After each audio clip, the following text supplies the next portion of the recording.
Good afternoon and welcome to this webinar organized by the Middle East and North Africa program at the Swedish Institute of International Affairs. My name is Ruzbe Parsi, I'm head of the program, and I will be moderating this conversation, which is about the presidential elections that took place in Iran on last Friday, June 18th, and what those elections mean, how we came to the results that we came to.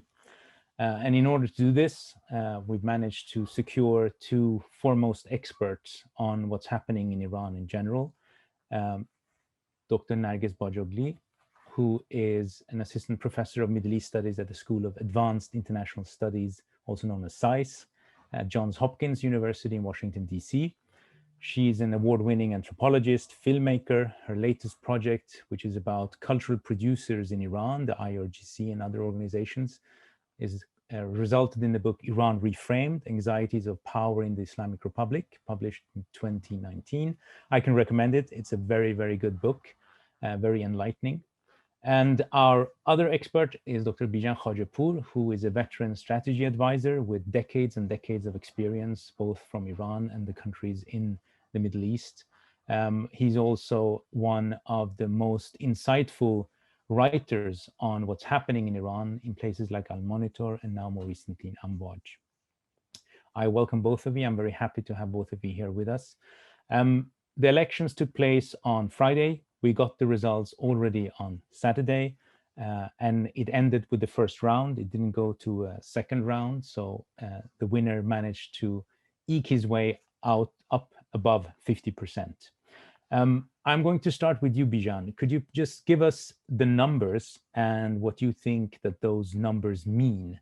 What is the significance, for instance, of the blank votes, which were a record number, please? Thank you very much. It's a pleasure to be here. Thank you for the invitation and the introduction. The voter turnout was very low. In fact, I can tell you it has been the lowest voter participation in the history of the Islamic Republic. In actual figures, voter participation was 48.8%. Just as a benchmark, a comparison, 4 years ago in 2015, voter turnout was 73.3%. So you can see and feel that the voters are not as engaging anymore. And as you mentioned, one interesting phenomenon this time around was about 12% of void ballots. Again, as a benchmark, 4 years ago, it was just 2%. And void ballots could have happened for two reasons. One is that some people wanted to participate in the local council elections without really participating in the presidential elections. So they took the ballot, either left it empty or just wrote some other name on it as a way of protest. Others were definitely doing so as protests. And this protest you can expand to also all the people who didn't vote. And what we can say is that a large segment of the Iranian electorate did not really feel represented with the 7 candidates at the end of the day after the withdrawals, with the 4 candidates who were remaining in the race. There was a poll a week before the election that showed that 75% of the Iranian society did not feel represented by any of these faces. And that's important. So you see a society that doesn't feel engaged with the political process anymore. In fact, elections, in the past, we could always say that these elections, both the parliamentary elections and also the presidential elections, had always been the sort of channel of dialogue between the society and the political establishment. But that channel is not there anymore, most importantly because the conduct of the political establishment has pushed the people away. One, because they have failed to sort of materialize the different promises for economic and political reform, and you can see that from the current economic conditions, but partly also because of these very arbitrary decisions by the Guardian Council, rejecting even some mainstream political figures of the country. I mean, someone like Ali Larijani, who was a parliament speaker for 12 years, who is still an appointee of the supreme leader, gets rejected. So it's very clear that it's not about what the people want, but more about what the political establishments, the hardcore of the political establishment wants. And that has pushed people away even before the announcement by the Guardian Council. There were signs of voter apathy. There were calls for boycott, and that happened from the 48.8%. If you deduct the void ballots, we will end with less than 43% voter participation. And out of that 43%, Mr. Raisi, the president-elect, got about 62%. This is actually not a bad result. Just as, again, as a benchmark, in 2013, Mr. Rouhani got 50.8%, just above the 50% mark. 4 years ago, Rouhani got 57%. The highest number ever was President Khatami in 2001 in his re-election bid, when he got 77% of the votes. But you can definitely see a number of, or pick up a number of important trends.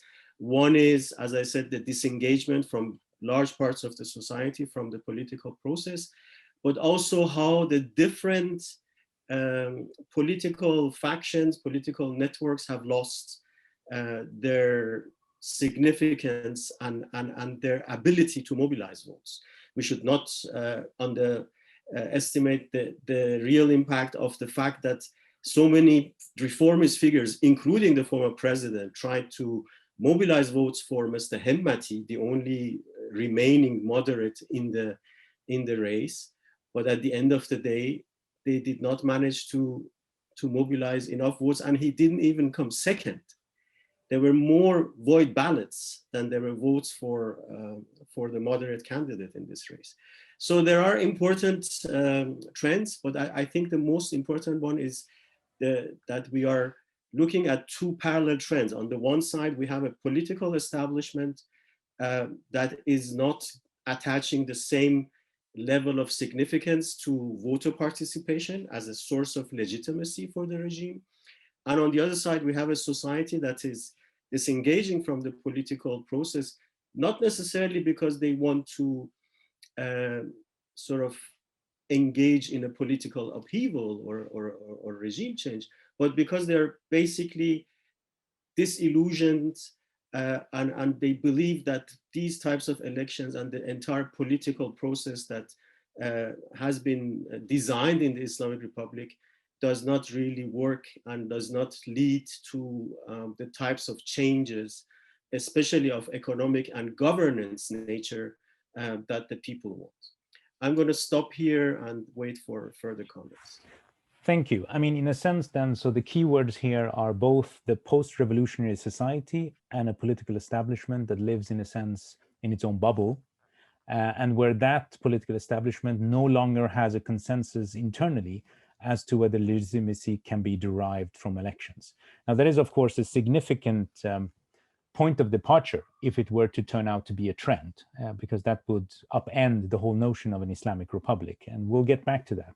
But one of those things here, of course, and I'm turning to you, Narges, is, of course, first of all, the idea that this election was then engineered to this kind of ridiculous level that basically everyone is starting to feel embarrassed, including Raisi, at least publicly. And for whom? That is, in this case, everyone assumes that there is a monolithic, or at least a consensus among the hardliners, the conservatives, the principalists, whatever you want to call them. But to what extent is that true? And here, of course, the IRGC looms large, at least in the imagination of analysts, as to whether they were in on this, so to speak, whether this is a development that they welcome, and in that case, where do they want it to end up? Narges, please help us understand. Sure. So first of all, thanks so much for having me, and it's wonderful to be here with all of you. So yes, everything that you said is very much out there, and I cover and sort of follow the most closely either IRGC elements or the younger folks among these more conservatives, hardliners, however you want to call them. And I think because of the point that you point out, which is that we tend to use one label for them, one category for them, and then we assume that they're all the same. And actually, I think for those who were looking at these groups in this election round, one of the things that really popped out was how much disagreement and anger there was among this group of folks. Right after the Guardian Council actually announced who would be allowed to run and who wouldn't. From the get-go, there were a lot of folks, not just obviously, and it's funny to me because we no longer are sort of talking about Ahmadinejad and his supporters as hardliners because of the way he's pivoting. But yet, just a couple of years ago, we very much considered them, and I think we still need to. And so, obviously, him and his followers, he said that he was not going to vote. His followers were extremely unhappy because of his own vetting. Even Jadili supporters, of course, were at first behind him. And when he pulled out in favor of Raisi, there was a lot of discussion among his supporters that not all of them were going to be supporting Raisi. There are lots of different factions within this hardline element, whether we're talking about, I mean, even within the IRGC, there are lots of factions that are not hardliners that supported reformist candidates in the past that have not been in line with some of these more hardline stances and views. But nonetheless, those who have consolidated power within the past few years, especially in the face of Trump, and then in the face of Iran and its partners' victories throughout the region, those folks feel that they are very much on the winning side in the region. They are very confident about their stances and Iran's stances and its partner stances in the wider Middle East. And yet they know that their Achilles heel has always been domestic support and the domestic environment in general. They are not popular domestically. And so part of, I think, the way that we also need to look at this is not just, I know a lot of analysts, and I think rightly have been talking about the succession of Khamenei because he is 82 years old. But I think another way that we need to think about this, because Iran and the IRGC have invested very heavily, is Iran's station and positioning within the region.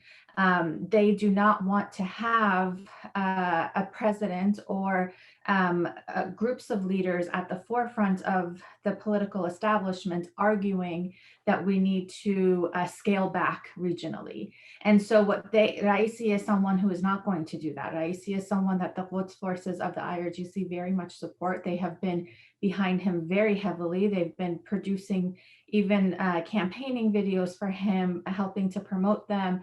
Those folks, from their perspective, the reason that Iran did not buckle under Trump's maximum security pressure was because of their ability to exert pressure back in different areas of the region. And so from their perspective, they have kept Iran from regime collapse. And they're not going to allow domestic frustrations to lead to something that will diminish their power in the region. And so I think that part of what's going on here is that kind of calculus as well. And then, but I also have to say that because of, now, again, let me just go back to your question really quickly.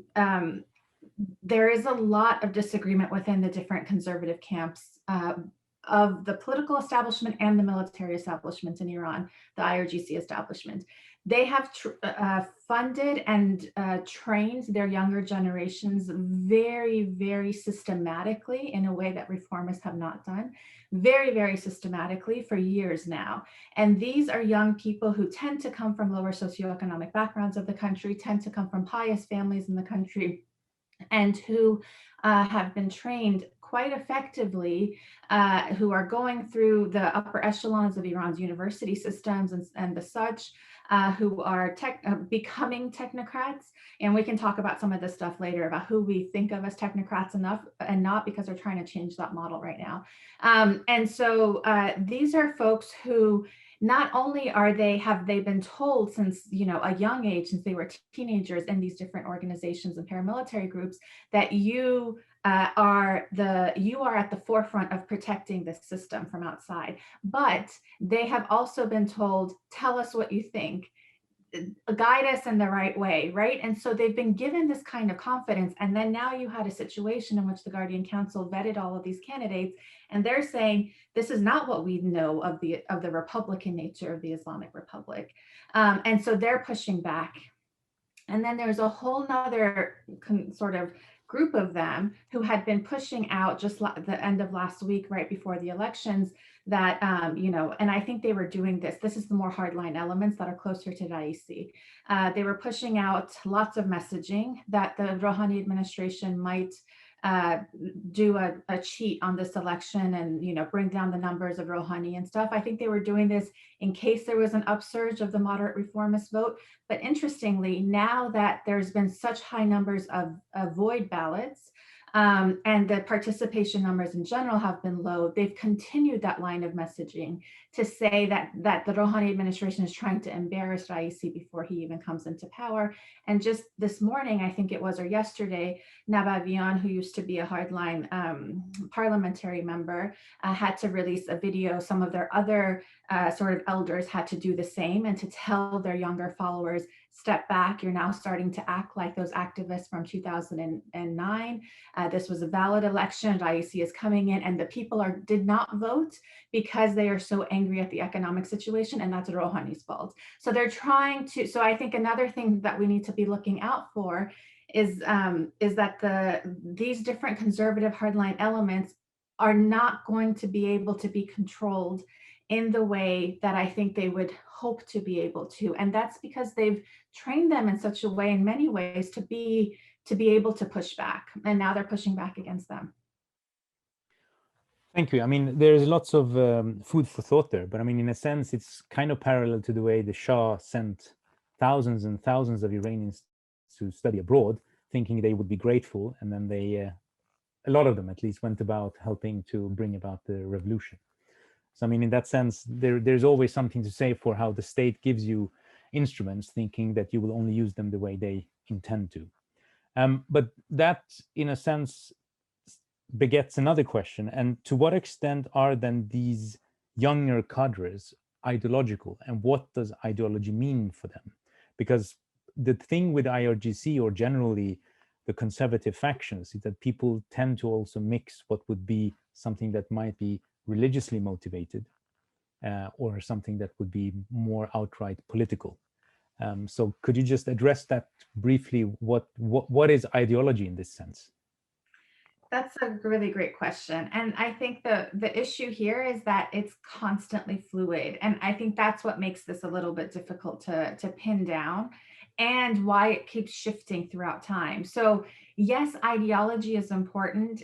They will all say that they are the defenders of the nizam, of the system, but what that means changes from time to time. Secondly, I think something that's really important that doesn't get captured necessarily in ideology is cultural and social positioning. You know, these are folks who are seeing themselves as coming from certain sectors of society that are not respected by those who have traditionally been in systems, in positions of the elite, whether that is pre-revolutionary or actually even post-revolutionary. And so this will shift based on that. And I think that the really important point here is, and I'm so fascinated by how they are redefining themselves, is that now they call themselves Jaryan Enqilabi, the current of the revolution, or revolutionary current. And it's fascinating because what they've basically done is they've taken away the ability of the other side within the establishment of the Islamic Republic. So I'm not even talking about people who are opposed to it. I'm talking about people who are loyal to the system. They are taking away the ability for those folks to even claim that they are revolutionary. And they're saying the only ones who have the claim to the revolution are we are the ones who do, and we are the ones who can defend it. Now, can we pinpoint exactly what they mean? Sometimes. What does it mean to keep the Islamic Republic? What does it mean to follow the leader, but not always exactly what he says, to follow him in form and in general ideas. And I think that this is what's really important, is that they are, first of all, they're young, so they're constantly evolving, and they're trying to figure out how, and I think this goes to the wider discussion we're having here today, is I think Iran, and I think the Supreme Leader's office is trying to move Iran from being a post-revolutionary state to being a state, right? And I think there's a shift in this that I still need to think through more, but I think that there is something going on here where they are no longer, and this is why they're not, I think, it doesn't matter to them as much anymore about the vote. They want to now say, we are a state that is staying here. We're not collapsing, right? We don't need our legitimacy from the people the same way that we did before. It's like where I'm sitting in the United States, it actually doesn't matter how many people end up voting in every 4 years in our elections here, because the danger of the state itself or the establishment here collapsing is very, very small. And I think they're trying to move their system to that. Okay, I mean, that's an interesting comparison. The difference, of course, would be that you could still claim that the United States is more of a fully fledged democracy. So the votes count as votes. The problem in Iran is the Guardian Council, which seems to grow like a blob, just taking more and more power in terms of defining. Yeah, sorry, I'm not trying to compare the two. I'm just saying moving from what we would consider a post-revolutionary state to how we would consider a state that doesn't define itself by a revolution. But at the same time is not necessarily in sync with society, because the society is post-revolutionary as well, but in a very different direction. Bijan, do you want to come in? Yeah, I would like to come in. I think what Narges is describing here, we can sort of approach from a different angle, and I personally believe that as well. I think this election and the behavior of the political establishment in this election may be the beginning of a completely new social contract in the Islamic Republic. And within that social contract, all those younger, educated people that Narges was talking about will play an important role. It's interesting. Raisi gave his first press conference today, and when he was asked about what kind of people he would use in his government, his answer was, "I would use revolutionary experts." And this is exactly capturing this group that Narges was talking about, revolutionary experts, whatever revolutionary means. But these revolutionary experts, they have different loyalties. And this is one of the challenges. Their loyalty is not necessarily to Mr. Raisi himself, not even to a specific institution. You will find some of them will have their loyalties towards their home region. And in fact, this is one of the most interesting facts, socioeconomic facts for me. In the past, people who came from the provinces to the largest cities to study and become an expert, they stayed in the largest cities. Now they go back. They go back to their village. They go back to their small town, and they try to impact the development in their own small town. That's why this new social contract that I was talking about could evolve around this concept of development. Social development, economic development, governance development, and so on. And in that context, national elections and national debates are not as significant anymore.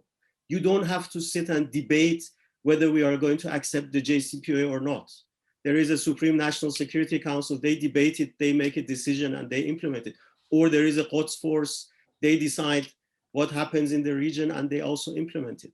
But when it comes to the question of will there be a motorway connecting two small towns in the Khuzestan province, that's a decision that actually touches those communities and those revolutionary experts, because that's their community, this is their home region, this is their ethnic group, etc., etc.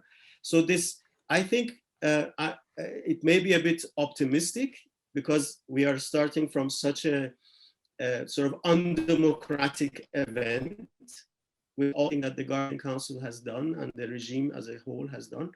But what if there is a regression of democracy at the national level, but a progression of democratic impulses on the local level? Can that compensate? Can the greater democratic impulse on the local level, on the provincial level, compensate for the lack of political freedoms and political representation? I would say that many people, educated people, would say yes, because they feel more represented. If you talk to a Sunni Kurd in Iran who will never be represented on national level, if you ask that person about their representation on local level, they will tell you that it has improved, that the situation has improved.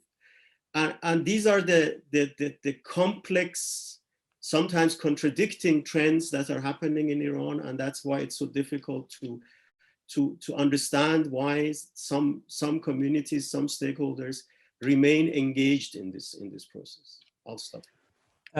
That's very interesting, and you've pointed out several times in the past weeks about the importance of the local council elections as well.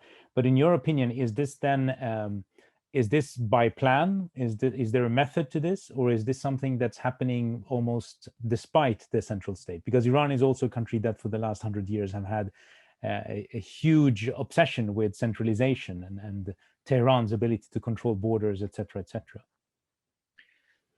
There is still a provision in the so-called 6th five-year plan, which theoretically will end in the current Iranian year, started 5 years ago. And one of the provisions there was the gradual empowerment of local councils in a number of decisions. The decisions on infrastructure investments, decisions on allocation of central, meaning Tehran resources, but also provincial capital resources. And even the empowerment of local councils to actually impose taxes in their own constituency, which is a first in Iran. We never had that before. It was always decided in the capital. So obviously it's an imperfect process, and you will have different levels of development on this path in different provinces, but it's happening. and I can tell you that I did interview people on this very specific theme. For a farmer who is sitting in the Khorasan province in one of the smaller towns, the local council of that town is much more important than any minister and any president. And that is a transformation that has an impact on state-society relationship. So as I said, if we just look at national politics, you see a gradual sort of divergence between state and society. And that divergence is very much felt in larger cities. I mean, Tehran had only a 25 or 26% voter participation. This is the lowest ever in the Islamic Republic. But then you have in that state-society relationship, you have a convergence on the provincial and local levels. And these two need to be understood together. Maybe it's the price you have to pay for greater political, let's say, space or pluralism on a local level, or a different process of decision-making to maintain the cohesion of the national state. Because this is one of the first fears, concerns, I know you know that very well, that if you give more power to the provinces, the time will come when they want to separate. And that they don't want to risk. So how do you control that national unity if you give more power to the provinces? Yeah, I mean, that's almost a universal problem. And maybe perhaps you could try and connect some dots here. Narges, you were talking about the IRGC and others, in a sense, creating their own channels of social mobilization and recruitment within the channels that they can control, which is of course predicated on their ability to have resources to fund that. Would it be fair to say that it's an institutionalized version of the kind of populism that Ahmadinejad peddles? That in the sense that they're both trying to catch currents or capitalize on currents in society among those who think that the revolution belongs to them, but it hasn't really given them much. It's just that he does it as an election strategy, and they're doing it as a way of securing the state. Or is that taking it too far? Well, you know, if you look at the Basij and some of the different avenues of training these younger folks, that, well, first of all, that began at the beginning of the revolution, but it completely changed. It changed very fundamentally. I don't want to say completely, but it changed very fundamentally after the election of Khatami. And that's because the establishment, and especially the Supreme Leader's office, got very spooked by all of this massive support from below, especially among young people. And so they, in their calculations, they needed to create a similar kind of popular support base among young people, both for elections, but more importantly for the future of their vision of the Islamic Republic. And that's when they began to implement changes on the Basij level and on some of the different schools that they have and things like that. And then it changed again in 2009 with the Green Movement. And yes, part of what, and I think that this is why what's happening with Ahmadinejad is really fascinating, and I still am trying to wrap my head around all of the different ramifications of this. But he obviously, through his populist sense, tried to, and I think in some ways was able to bring in groups of and sectors of society that really felt on the sectors of society loyal to the Islamic Republic who felt on the margins of the spoils of the revolution. He was able to bring many of them in, whether into political posts or whether into through his populist rhetoric and policies, give them homes, give them opportunities, things like that. You now have a melding of these things coming together, and they don't always fit well together. And we also don't know where they're going to end up. So with Ahmadinejad turning out the way that he has, some of those more loyal to the Supreme Leader are not happy. I mean, the younger folks is what I'm talking about. And some are saying, no, he's standing up the way that he needs to. And so I think if we're thinking about that, back to your question and sort of in connection to what Bijan is saying, the resources matter quite a bit, but I think what's really, I mean, they matter a lot, but what I think is really important here is that Iran was not able to, after the revolution, and still I have not seen evidence of it really anywhere, to develop a centralized state. And by that, I mean politically, like to have one political line in the institutions, in the centers of power, where it's like, this is what we're going to do, and this is how it gets followed down the line. They will say this is what we're going to do, but it really follows down the line that way. And that's for lots of different reasons. But because of that, you have even folks within the IRGC, and I saw this over and over and over again in the post-2009 era during Ahmadinejad, where they are, visibly and even rhetorically pro-Supreme Leader. Supreme Leader would say something, and then they'd be like, okay, Hada, he said something, we're going to do something else. And you see that in institution and center after institution and center. And so I think it's, I know that, it's like this really annoying problem where like you ask somebody, what do you think? And they're like, well, it's actually really complicated. And I'm not really giving you an answer. But my answer is that it's really freaking complicated. No, I mean, that's the way the answer should be, because it is complicated in reality. But I'm wondering also about the generational shifts there. But Bijan, you want to come in first?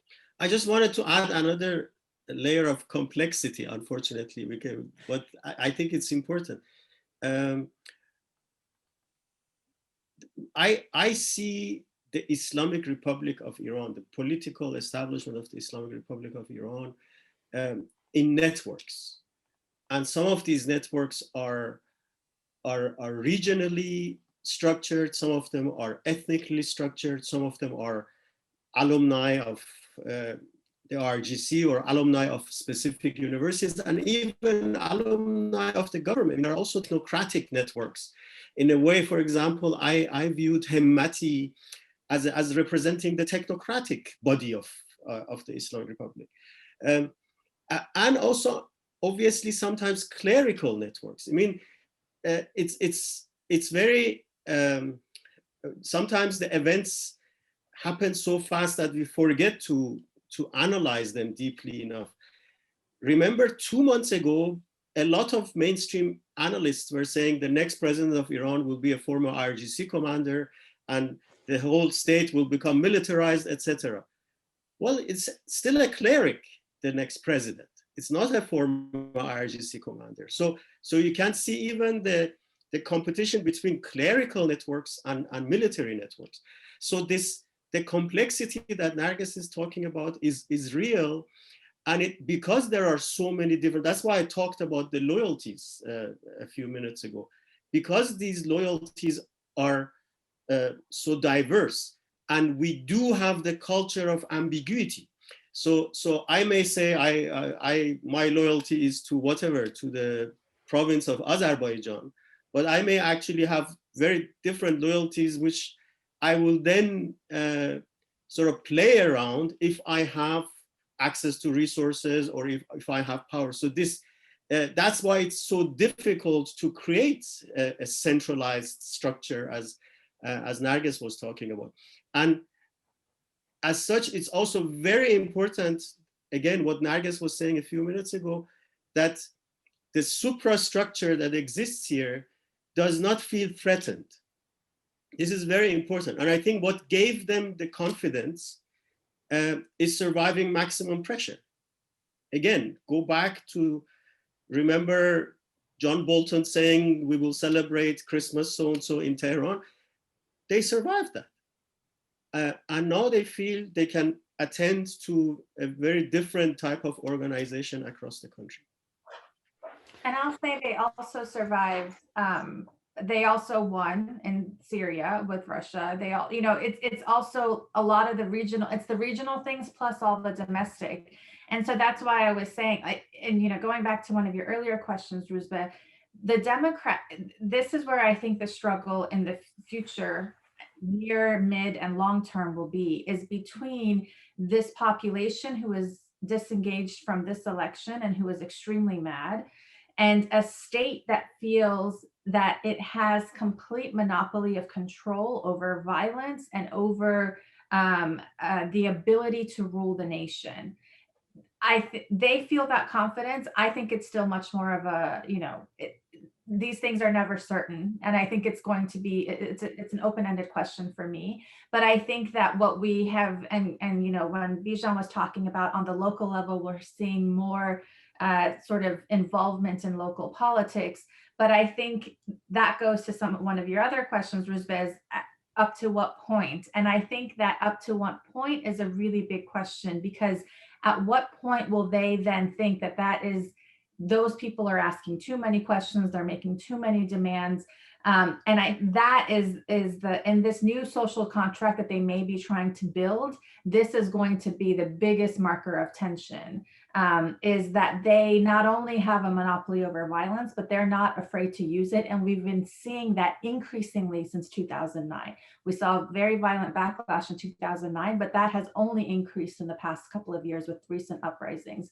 And so, and Iran is, as we were saying before, the state wants to move from a post-revolutionary state to a state, right? But the population, and this is what I think marks Iran's revolution as being quite different from some of the others that we saw in the 20th century, is that it was a massive revolution from below. And when you have people engaged in that way, how do you demobilize them has been a question that the Islamic Republic has been trying to ponder with for the past 40 years. It thinks it's demobilized them to a certain extent now, but I'm not so sure about that. Good. That gives me an opening for two questions that I want to pose to both of you. But I'll start with the first one because it's slightly more in the direction of the work that you've been doing, Narges. You mentioned yourself that violence has, in a sense, escalated in the last 10 years, every time there's been a conflagration. Now, I've studied, decolonization, colonial wars, etc. And I mean, one of the basic rules of thumb is whatever you do abroad, you bring with you home. So my question to you would be, can we see a brutalization that partly at least springs from the Syrian experience? That is, the warfare that Iran was engaged in and is still engaged in to some degree in Syria is kind of seeping back into how they use violence against their own population. Yeah, I mean, who was it? Malcolm X, who said that it's when the roosters come home to crow. Yeah, so yes, there's definitely that.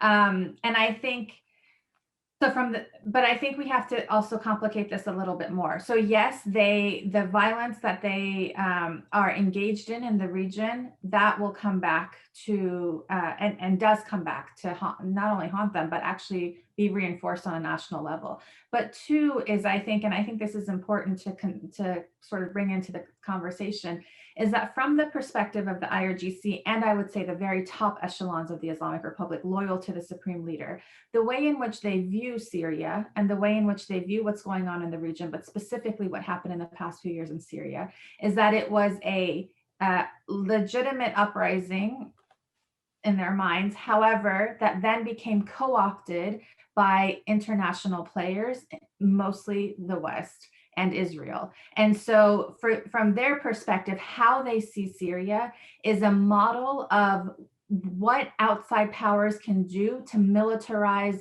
a civilian uprising and to turn it into a civil war. And so for them, then they bring that outlook back home, and they bring that outlook of, because of maximum pressure, because of all of these different ways that, and it's not even just maximum pressure.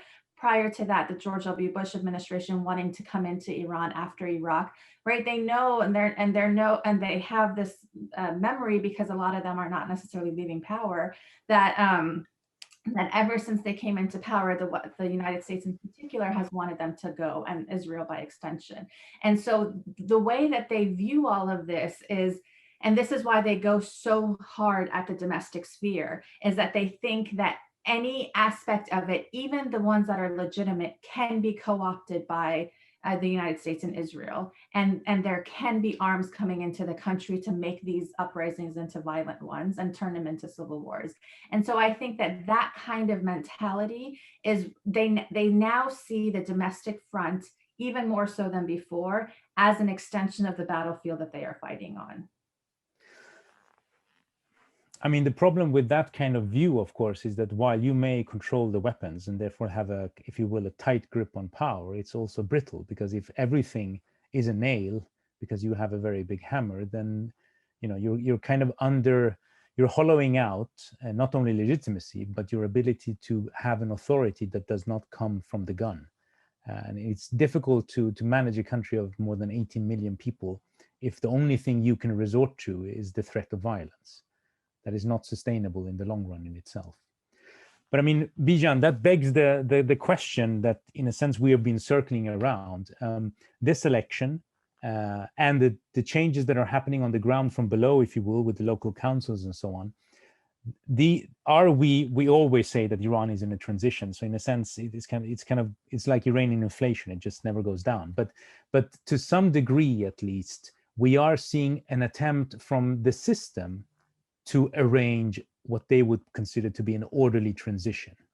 That is, this is about setting up a system with a predictable president, who at least some are speculating could also be a contender for the supreme leader position. But so my question is not so much, I mean, we can speculate, if you like, whether Raisi is the next supreme leader, but let's not spend too much time on that. I would be more interested in your take, both of you, on what kind of relationship to society would the next supreme leader want to have, and what kind of relationship can he have? Because again, there comes the thing that society is not going to do as it is told, simply by the powers that be. Bijan. I don't want to speculate, and I don't think it's a foregone conclusion that Raisi will be the next supreme leader. The situation is very fluid. and that is part of the complexity in the different relationships. First, I want to say one thing that, my own field of study is more sort of economic and socio-economic developments in Iran. And in the case of Iran, you never know whether these events or processes were actually planned or not. But one interesting development that can sort of contain the urge for violence is the fact that willingly or unwillingly, the majority of the Iranians are now shareholders on the stock exchange because of the so-called justice shares, which were an instrument of passing on some of the proceeds of the privatization to the people. And up to about a year ago, these justice shares were not tradable. Now they are tradable. And in the majority of cases, the justice shares which belong to individual citizens have been transferred to so-called provincial investment companies. So the average citizen of whatever, the central province, Markazi province, has shares, and those shares are held by the investment company, and they generate not a lot of dividend, but they generate dividend. And again, willingly or unwillingly, a lot of people have also started trading on the stock exchange. I'm mentioning this because these types of instruments, these types of economic interests on citizen levels can contain the urge for violence, because you are a shareholder, you still have some income coming from these shares, and it may expand at some point. And so all I'm saying is that there are some other layers we have to look at, which may have not existed in Syria or in other countries where we had similar sort of multi-ethnic situations. But back to your question, I think the desire to survive as a revolutionary state, as Narges mentioned, this sort of transition from a revolutionary state to a normal state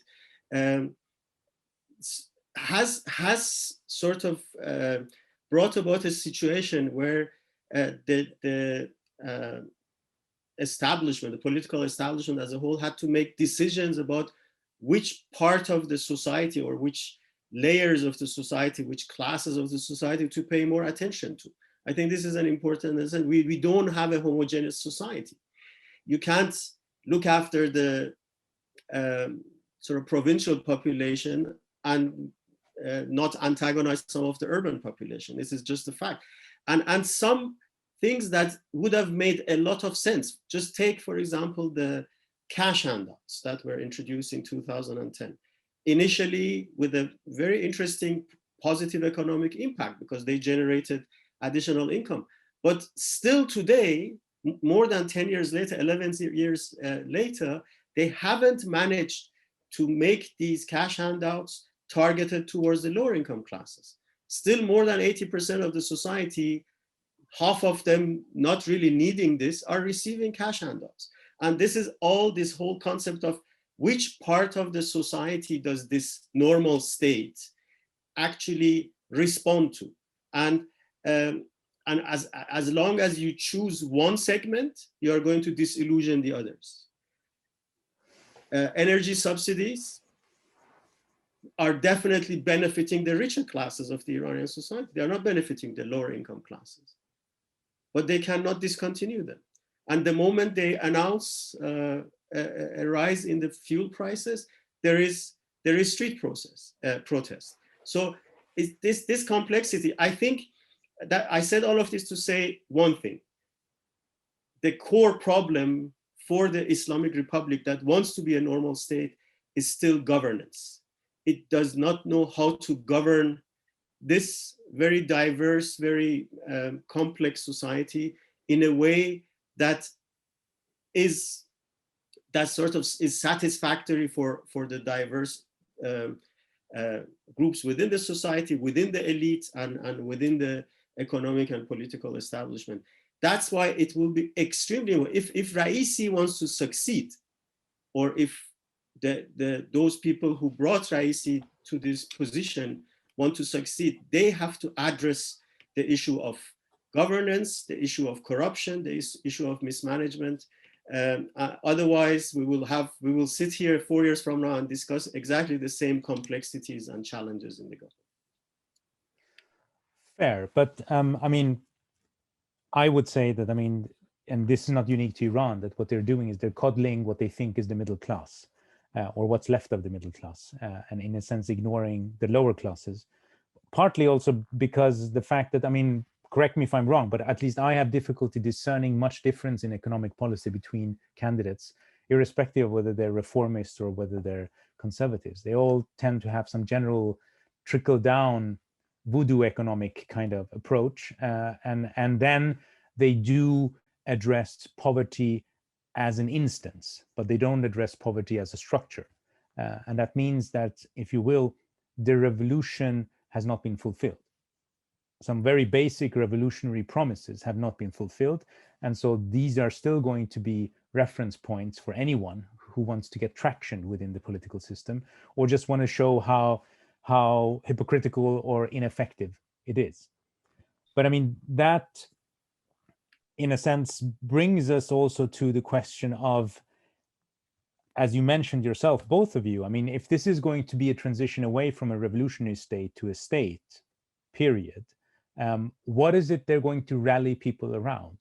Because, I mean, Narges, I get your point, but at the same time, for me, what is interesting is to see how many of these conservatives and principalists, I mean, for them, having the US as an enemy and having Israel as an enemy and being able to march on Quds Day is one of the few things that they have left from the early 1980s. Not much else has worked for them. I mean, not that these things work for them, but they're still kind of revolutionary slogans that they cling on to because they don't have much else to offer, it seems, or at least they're not good at producing any other alternatives. So if they are going to give that up as well in this transition from a revolutionary to a state proper, if you will, what is their raison d'être? I mean, what justifies their existence? I actually think they have produced other things to rally around. They've produced the fight against ISIS to rally around. They're using that quite effectively in this election cycle as well. They've produced Palestine and the fight for Palestine again. And that obviously got reinvigorated about a month ago with the latest fighting between the Gaza Strip, or between just in general Israel and Palestine. And so I don't think, as much as the United States wants to pull itself out of the region, Israel continues to be there. These fights will continue. Iran's, this revolutionary current within the Islamic Republic, Jarian Enqelabi, their reason is a sovereign and independent Iran from their perspective. And that means an Iran in which foreign powers are not present in the region and not dictating what's going on. That is something that for them is a gift that will keep on giving, because the larger geopolitical stances in the Middle East are not necessarily changing today to tomorrow. So I actually think that not only do they have things that are remnants of the 1980s, but they've been completely updated. And I think that we should pay, or at least in these coming years as Raisi as president, we should pay a lot of attention to how they are interpreting regional developments, to how they're interpreting the ongoing fights that they have in the region, because that is then not only kind of going back to your previous question, was the militarily coming back on a domestic sphere, but politically as well coming back on a domestic sphere. May I add something? Yeah, sure. I think another cause that they may plan to rally people around, at least it's in their plans and statements, is for Iran to become a more successful economy. I mean, we may laugh at this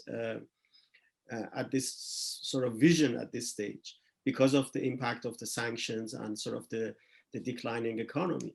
But imagine sanctions are lifted, Iran goes back to sort of the type of economic or small economic boom that it experienced in 2016, 2017 after the JCPOA was implemented. and sort of you suddenly release an economic potential that has been, developed over the past decade or so. And suddenly you see a completely different dynamic. So just again, from an economic point of view, exactly in this period of the past decade or so, Iran has managed to add value to its petroleum, oil and gas resources. So in the future, Iran would be exporting a lot more petrochemicals and petroleum products as opposed to just crude oil and gas. Iran has become a much more diversified sort of exporting economy, at least to the region. And that could suddenly create a completely different picture of Iran as a regional power that exports heavily to almost all its neighbors, and can also develop certain technologies and industries. So I think at least as a vision, it's a feasible vision, but it will require the lifting of sanctions. That's why the implementation of the JCPOA will be important, even for Raisi, even for the IRGC, who, by the way, themselves have companies that are exporting in the meantime. So it is the economic, technological dynamics should also be watched. I mean, I agree, and I concede to your expertise, but let me be a bit of a contrarian. As far as I can see, none of this amounts to an economic policy for the millions and millions of people who are under the poverty line in Iran. For that, you still need to have an actual active redistributive policy, because I mean, just having more exports does not magically translate into more money for the average Joe, as it were. So that's but it can translate into jobs. Sorry to interrupt you. No, fair. It translates into jobs, and this is one of the interesting nuances about the Islamic Republic, that they have always tried to sustain jobs as opposed to come up with redistributive processes. Just as a side note. Sorry. No, that's fair. But then, of course, one can ask, if Iran is to do all of those things, it still needs to integrate into a world economy where lots of traditional, not easy, but traditionally easily accessible jobs simply don't exist anymore. So it's also not a world market that necessarily will just accept those kind of profiles when it comes to the workforce. So there are challenges there as well, I would contend. We're also open to questions from the audience. I have one which is very interesting because it kind of circles us back to the Supreme Leader. Actually, I think it's healthy that we haven't spoken that much about the Supreme Leader, because people tend to kind of focus a bit too much on him. I usually compare him a bit to a kindergarten teacher. It's a formative experience I had when I worked for a short while in a kindergarten, is where you, as a kindergarten teacher, you admonish the children, they come to you, appeal to you to solve a dispute, then you turn your back to them, and then they go back to bickering full scale. And it would seem to me, and that is what the person asking the question also is alluding to, is to what extent is the Supreme Leader really that supreme? And are we seeing nuance or trend in his ability or lack of ability to instill discipline in how politics are done? There are those who say that, for instance, the way he tried to admonish the Guardian Council for excluding Ali Larijani was either very insincere or in any case very ineffective, since the Guardian Council didn't care the least for what the Supreme Leader said, which otherwise they usually do. When he reinstates someone fully, they accept that. Who wants to take on this first?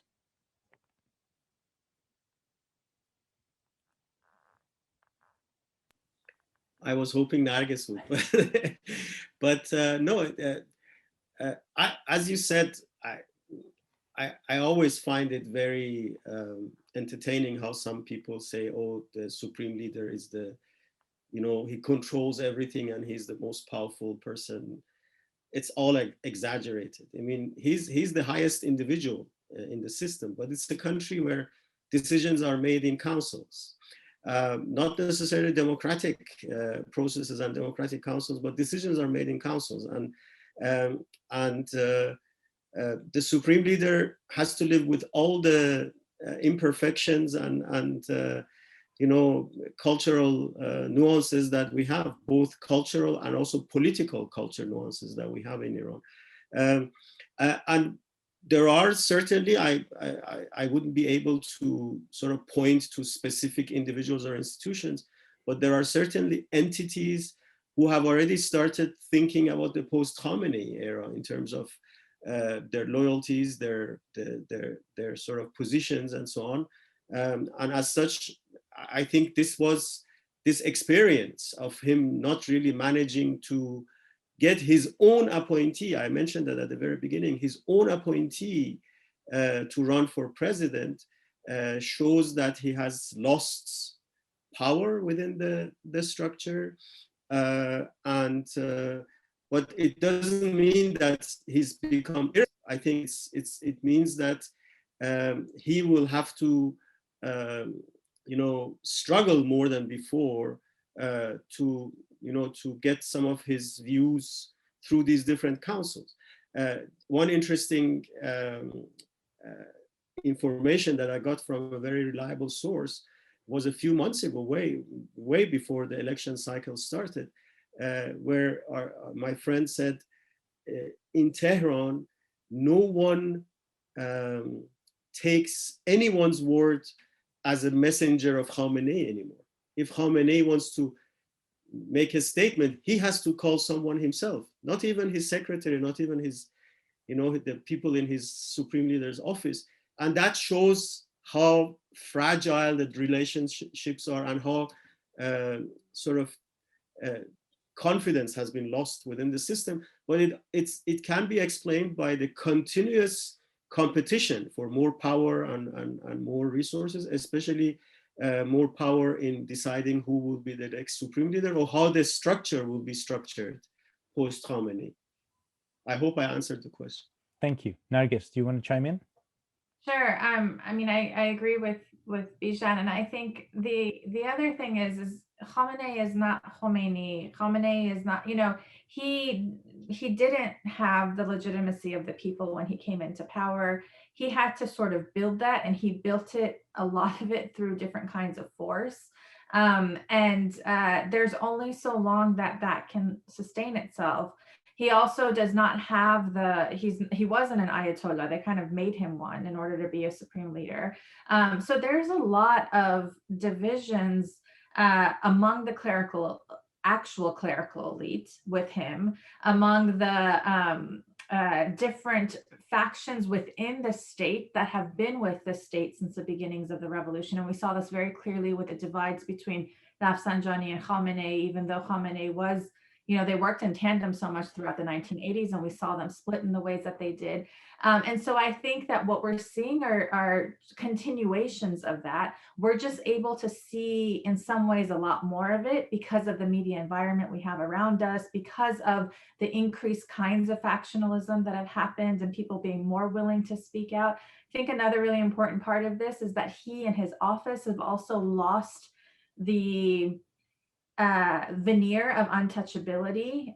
There have been people both from, whether it's Tajzadeh or even folks like Ahmadinejad or others, who have now poked into that veneer and have challenged it very publicly. And so when you have things like this, the repercussions on us, both within political and power circles as well as in general public, is that all of a sudden it's like it begins to lose that feeling of it being all powerful. And I think that we're just seeing now the sort of ramifications of 30 years of this onwards.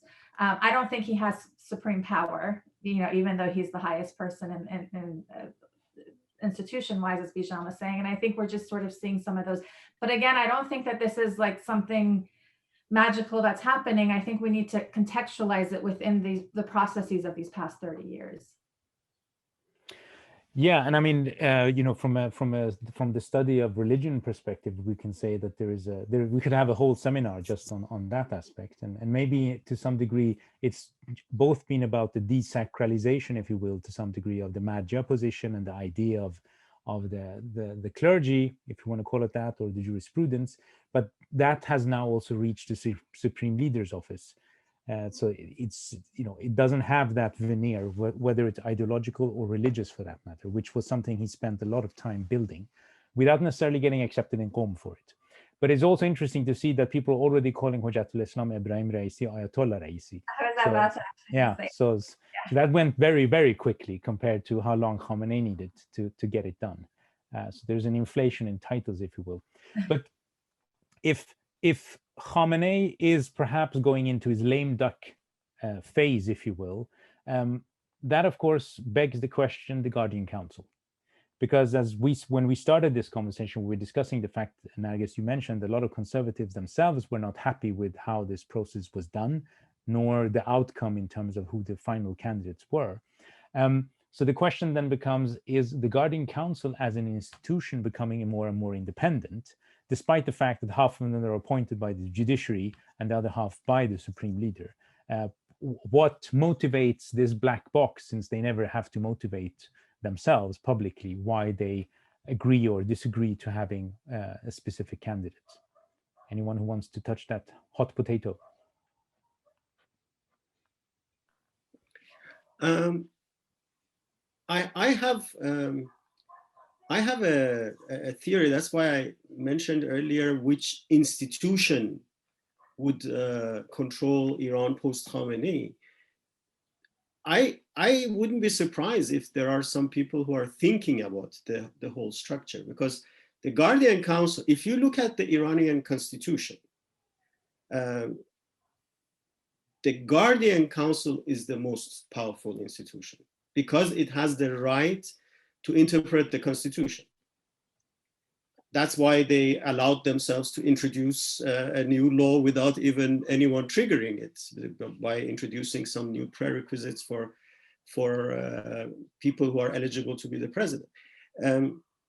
What if this whole maneuver is also about merging two ideas? Because the initial constitution of the Islamic Republic had the idea of maybe replacing Khomeini with a leadership council, something that was rejected in the Assembly of Experts meeting, and then Khamenei was elected as a person.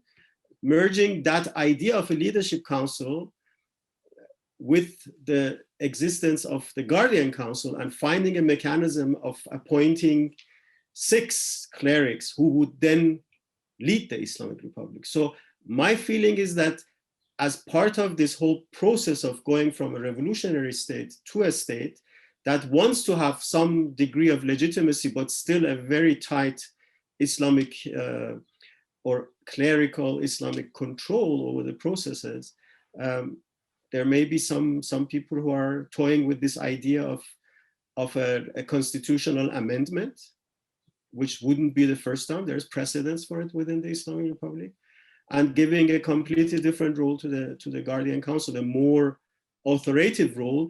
But because it's at least 6 or maybe even 12 members, because of the non-clerical members, not one that can be equated to a dictatorship, on one-person dictatorship, but rather authoritarian Islamic structure. So that's why I said it's not a foregone conclusion that Raisi would be the next supreme leader, because the whole structure may change. And in my view, the Guardian Council is asserting itself in those discussions by showing that it can make decisions, and it can sort of insist on its decisions even in the face of the supreme leader himself. But I mean, that would mean then that not only is the transition away from a revolutionary state, but it's also a transition away from the republic, because the republic is part of the heritage of the revolution. And we would end up with something that looks more like Ayatollah Mesbah Yazdi's idea of a state than Khomeini himself, actually, because for all his various ways of understanding things, Khomeini at least still thought in this idea that the popular will needed to be present. I agree, but as I said, this is the current members of the Guardian Council, who obviously the clerical ones have been chosen by Khamenei within these, in my personal view, within the bargaining processes of Khamenei being accepted as an Ayatollah and as a supreme leader. The composition of the current Guardian Council has that kind of a vision. They don't care as much about voter participation and legitimacy. They care about what they would call the divine legitimacy. And that would push Iran definitely towards a completely different state structure and a different legitimacy. Narges?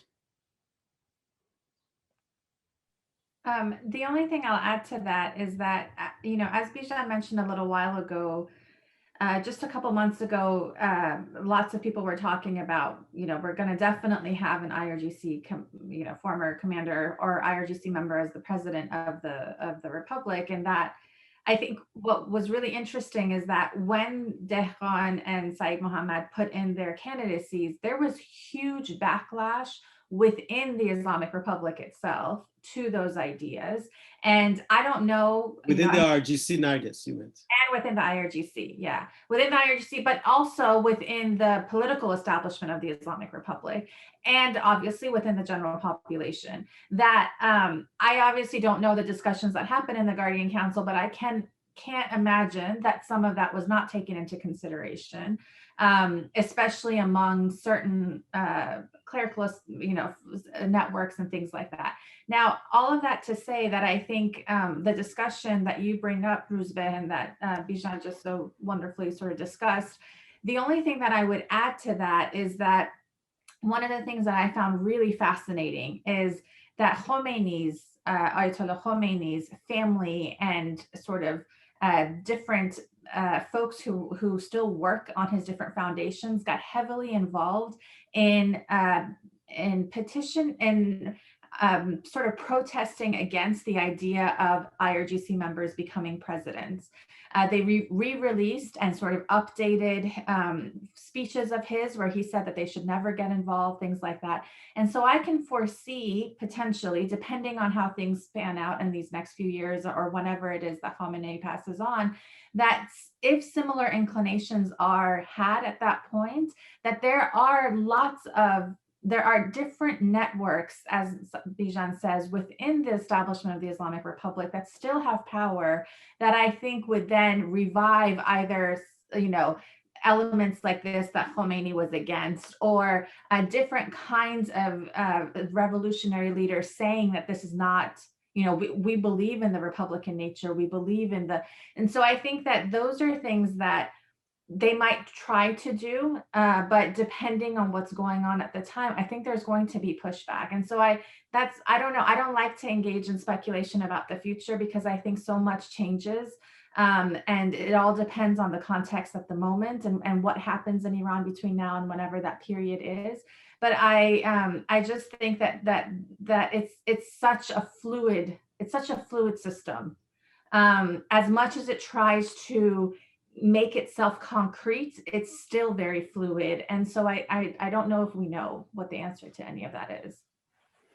Thank you. I'm just going to solicit a very brief comment from both of you before we say goodbye for this time. What you're discussing and what you mentioned now, Narges, that would also be subject to the differences between generations, no? Because I mean, harking back to Khomeini is something that is very different thing to do if you were there or if you were born, 15, 20 years after the revolution and you never really saw anything of the old man, so to speak. So, I mean, going post-revolutionary can be both beneficial and have its own pitfalls in that sense. So who would return to Khomeini as a warning voice against certain currents, like removing the popular will or allowing the IRGC to gain the presidency? Who would that kind of message appeal to? Would it appeal to the 25-year-olds, whether they're in the Basij or not? That's a great question. So I think, just because of what I study and the background I come from, so much is about narrative building and how narratives get built. So they could try to build it a certain way and it may not work, but they could take that same narrative and build upon it differently and have it resonate. So in the question that you're talking about, of those like third generation of the revolution, of the revolutionary loyal folks, they have succeeded so far, and again, these are all slippery, but so far they've succeeded in making Khomeini this wise elder. And this is what is really, you know, when folks are dead, you can make of them what you want. They can't talk back from the grave. I find it really fascinating how they are trying to build Qasem Soleimani in a particular kind of way after his death than the way that they did during his life.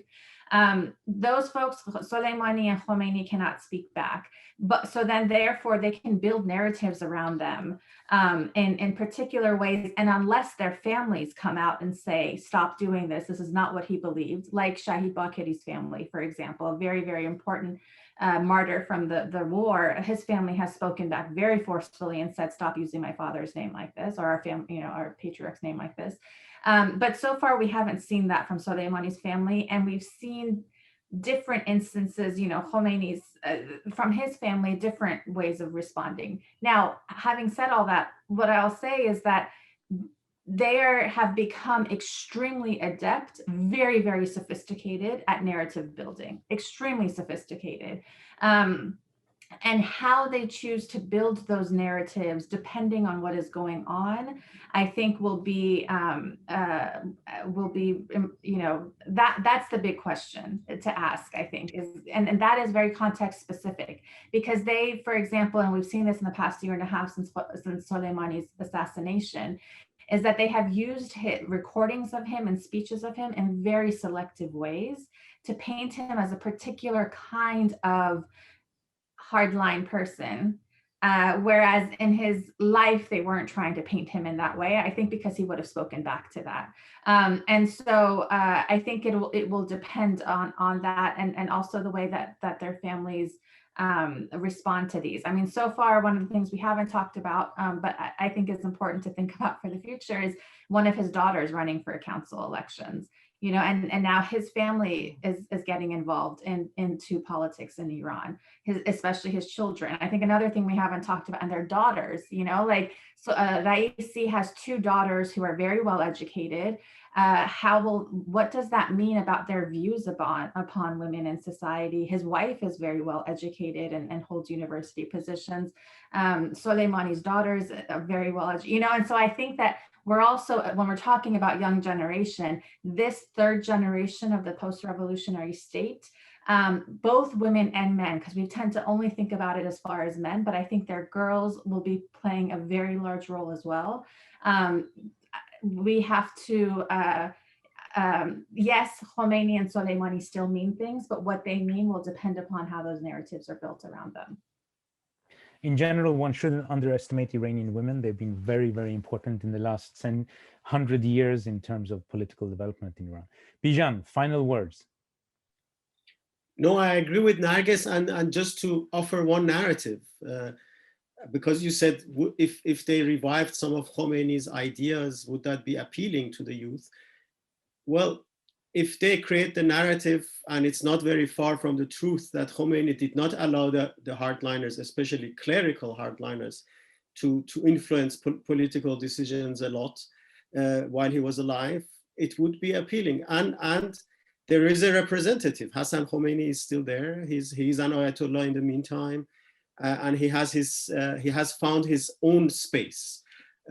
So there could be possibilities, as Narges says, to create narratives that are appealing, but obviously it does not reduce the complexities that we are facing in the country. So an entanglement of families and persons and institutions, nothing clear yet. We'll see where it goes. Thank you very much for participating in this conversation. I've learned a lot, and I hope that we will be able to do this again, hopefully perhaps in person, and also with a background that is more positive and optimistic than the one we're having at the moment. Thank you very much. Thank you. It was great.